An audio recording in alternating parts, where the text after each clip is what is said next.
넘치지도 않고 모자르지도 않는 거라고 저는 생각을 하는데 네.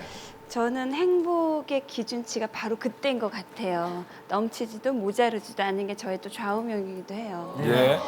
예, 그러니까 평생 저한테는 오정혜라는 이름보다는 서편제라는 이름으로 많은 분들이 기억하시는데 그때는 나름 정말 한국 영화에서 처음으로 최다 관객, 그래서 한 극장 안에서 그렇게 8개월 이상을 개봉한 영화가 저희 영화밖에 없었어요. 서편제 때 정말 많은 분들한테 사랑을 받았는데 많은 분들이 극장으로 오셔서 영화를 보셨어요. 근데 그 가운데 가장 기억에 남는 분 가운데 돌아가신 우리 추기경님께서 극장에 오셨는데 예. 그래서 영화를 보고 나서 이제 그분의 느낌이 어떤지 궁금해서 이렇게 다 이렇게 그 스태프들이 전부 서 있었어요.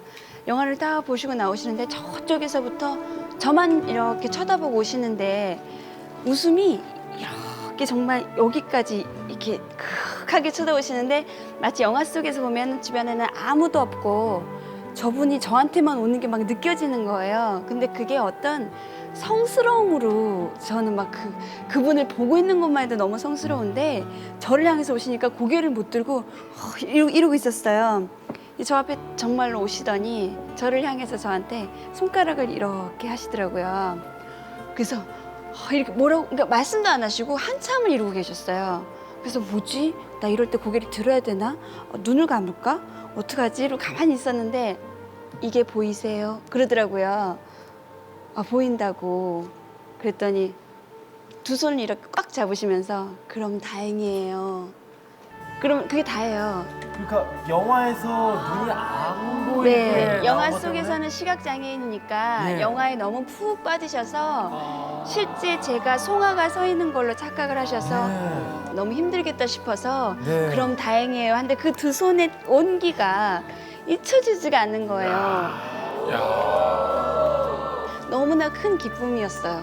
그래서 그 많은 분들이 이 서편제가 한의 문화를 대표하는 영화라고 그렇게 네. 표현을 하거든요. 그래서 한에 대한 이야기를 자꾸 이렇게 물어보세요. 도대체 어린 나이에 무슨 한이 있어서 그런 눈빛을 갖느냐라고 하는데 이제 돌이켜 보건대 제가 살아온 걸 보니까 굉장히 소리를 배우기 전에 우리 선생님께서 사람 만드는 거를 치중을 하셨어요. 이승교육을 이제 먼저. 네, 그래서 중학교 2학년 때부터 저희 스승 선생 댁에서 기거하면서 그때부터 공부를 시작하는데 저는 이제 어떤 악인이 오거나 어떤 최악의 조건이 와도 저는 다 견뎌낼 수 있을 만큼 독한 훈련을 했는데 예를 들면 우리 선생님은 근검절약이 몸에 배어있는 분인데 음식이 조금 쉬어도 버리는 법이 없으세요.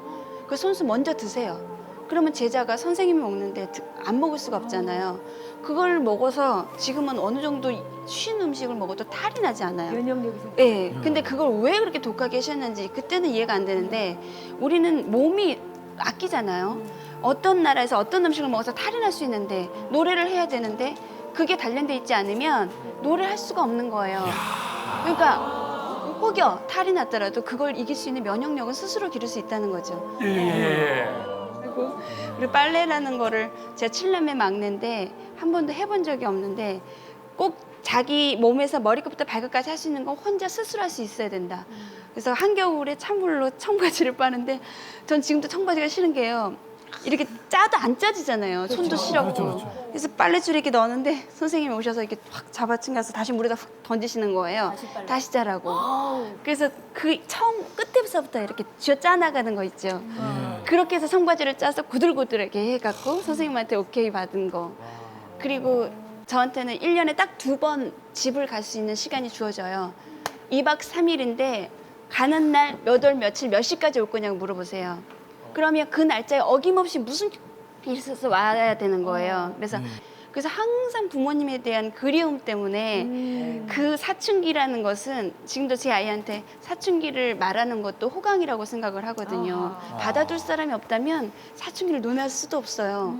근데 항상 그 외로움과 힘든 거와 그거에서 과연 내가 소리를 해서 무엇을 할 것인가 라는 그걸로 방황하고 있을 때 대회를 나갔는데 제가 레슨비를 다 드리고 배워본 적이 없어요. 돈을 내고 배운 학생이 아니거든요. 네. 선생님께서 정말 저를 이뻐해 주셔서 마지막 제자를 키우신 건데 예. 대회를 나가야 되는데 한복을 맞출 돈이 없었어요. 그래서 선생님이 본인이 입던 옷을 손수 줄여서, 근데 그 어르신 한복은 저고리가 무지 길어요. 이따만 하거든요. 그리고 치마는 요새는 왜 드레스 같잖아요. 딱 달라붙어 갖고 그야말로 70 할머니가 입으신 한복을 입고 무대에 가서 소리를 했는데 1등을 한 거예요. 근데 우리 선생님은 칭찬을 안 하시는데 딱 오셔서 수고했다고 등을 따덕따덕 하는데 세상을 막 날아갈 것 같은 거예요. 다른 친구들은 너무나 예쁜 한복을 입고 부모들이 와서 응원하고 좋은 부채를 갖고 했는데 저는 선생님이 줄여주신 그 한복을 입고 선생님이 빌려주신 부채를 들고 소리를 해서 나는 근데 저한테 부끄러움은 없었거든요. 나는 우리 선생님 제자로서 당당하게 최선을 다해야지. 1등에 대한 욕심보다 선생님 제자로서 부끄러움 없이 나 잘할 거야.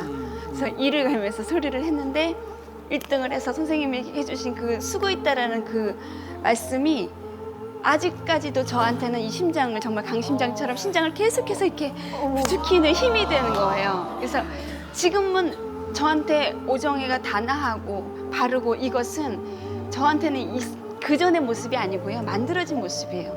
우리 선생님께서 음식부터 예절부터 인사, 말하는 것, 사람에 대한 배려, 자신을 낮추는 법 모든 것을 저한테 주시고 가셨는데 그거를 저는 이 가슴에 묻고 늘 소리를 하면 우리 선생님이 뒤에서 웃고 계시겠지라는 마음으로 그렇게 해요.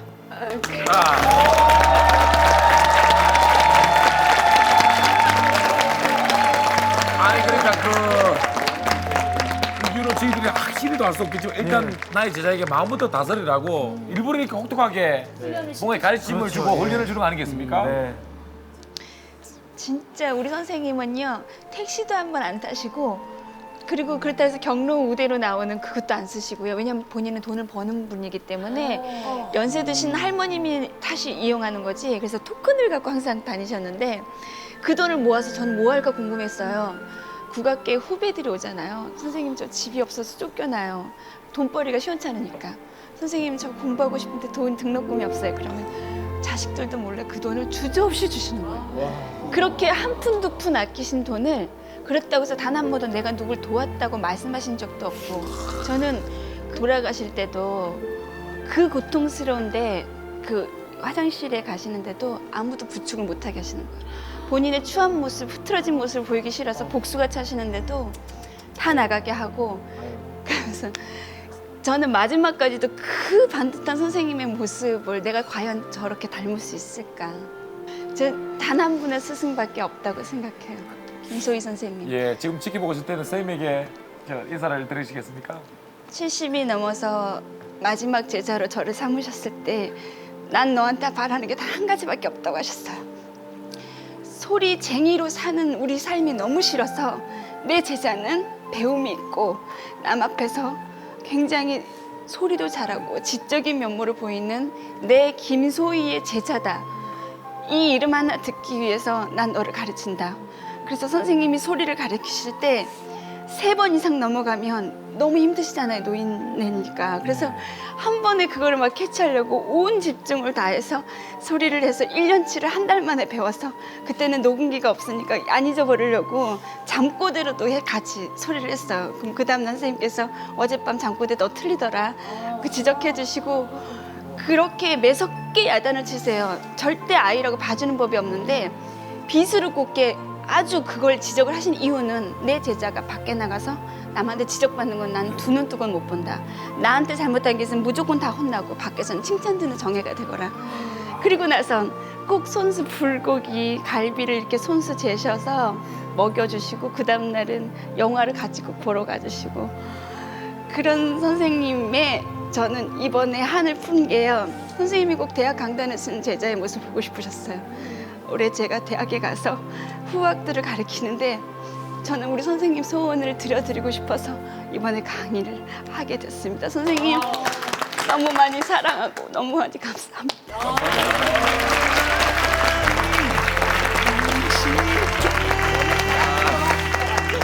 오늘은 안 울려고 했는데 아, 근데 선생님이 아무리 올바른 뭐 이렇게 좋은 배움을 주셨어도 그걸 받아들이지 못하면 아무 소용이 없는데 이렇게 우리 오정혜 씨가 좋게 받아들이시고 또 후학들을 위해서 또 애를 쓰시니까 이거는 정말 이게 내리사랑인 거죠, 계속. 예, 스승님에 대한 또 감사함을 또 동시에 아, 진짜 느껴봅니다. 찡하네요. 예. 아, 이건 또 어떻게 해야 됩니까? 오늘 홍지민 씨랑 막상막하의 얘기인데 막상막하다, 진짜 이게. 이거는 또 두 분 다 최고의 분이시고. 멘토를 만나신 너무 감동적인 얘기였어요, 두 분 다. 나는 사실 있는데 내가 너무 감동스러워서 얘기 못 하겠어. 내가 이 두 명 다 이길 수 있는데 내가 안 하려고.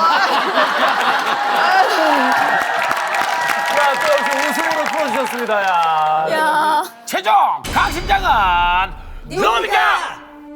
소리쟁이로 사는 우리 삶이 너무 싫어서 내 제자는 소리도 잘하고 지적인 면모를 보이는 내 김소희의 제자다. 세계적인 디바들과 다 작업을 해봤지만 네가 가장 사랑스러운 에피다라는 얘기를 해주시는 거예요, 저에게.